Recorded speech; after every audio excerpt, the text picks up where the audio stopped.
Hey everyone, how's it going? It's Thomas back at you with another video. And today we have General Motors in the news because of some possible decisions that they could be making here in the very near future with their electric vehicle line. So what we have here in this article is General Motors is going to be doing an expansion with their electric vehicle business, BrightDrop. And their plan with this is to open up more locations, and they are developing a plan which they suggest will surpass Tesla as a company. Now, if you ask me, that's a little bit of a stretch here. It's kind of ambitious, but their data suggests that it should be possible. As I said right here, BrightDrop is a key growth market for General Motors, which has said it plans to double revenue by 2030. And I mean, more info on this article here. It says that their very intent is to pass up Tesla. And it says GM said if it succeeds annual revenue by 2030 would be about 280 billion, and the automaker would be the leader in US electric vehicle sales. Chief Financial Officer Paul Jacobson said General Motors expects pre-tax profit margins of 12 to 14%, which could beat current levels. That would imply annual pre-tax profits as much as 39 billion. But they also going to say like this won't happen all at once. So General Motors as a company, I do like them. I think that they're a solid investment. Yahoo Finance says that they are undervalued. They have a relatively, solid beta. It's not very risky, and that makes sense and all. I think that they're a good investment, but to pass up Tesla seemed like an ambitious call. Now, obviously, I'm not a financial advisor. These are just my opinions.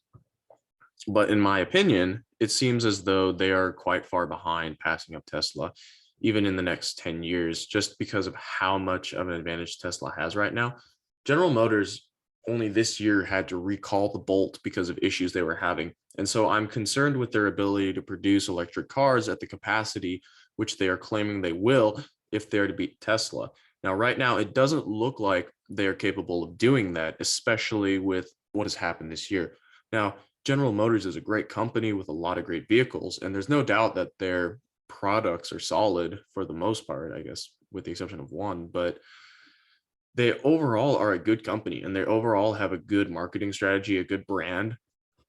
They do very well in the markets just because of how many different companies they produce vehicles for, but their standing in the electric vehicle game seems to be somewhat lackluster in my opinion.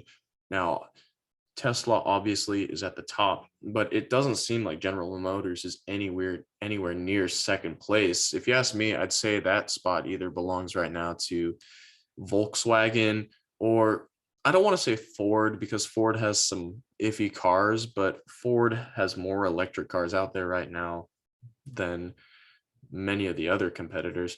And so it's, I'm not going to go ahead and say exactly who I think is at the top with the exception of Tesla, but it's not General Motors. And so we'll have to see if this comes to be true. Now, if this is true and they can do this, they can pull this off, this will be great for investors. This will be great for the people who are invested in General Motors, not only because they will have substantial holdings in the gas vehicle industry, but also in the electric vehicle industry. Now, my opinion on investing is that you want to have a future mindset of investments. What's going to be successful in the future? You want to be able to buy what you can turn a profit on later on, as opposed to right now. And obviously, this is just my personal opinion on investing. This is not for everybody. This is not even the way to do it. There is different ways for different people. Consult your financial advisor when making those decisions. But nonetheless, if they can pull this off, this will be great. But I do think they have a lot to rebound from this year alone, with how much of a setback they have between the shortage of chips to make vehicles and the recalling of the Bolt, and just the overall, I don't know, underwhelming performance this year, in my opinion, from General Motors. Not a lot of great stuff. And I think that's partially why they're put at undervalued, is because they are probably worth more than 57.37 per share. So it's going to be a tough one to say. We'll have to see what happens. But let me know what you guys think in the comments. Let me know if you think this is possible, if Tesla is going to get beat, or if you think General Motors is just, it's full of air. And as always, make sure to like, share, comment, and subscribe for future videos. and I'll see all of you guys again in the next video.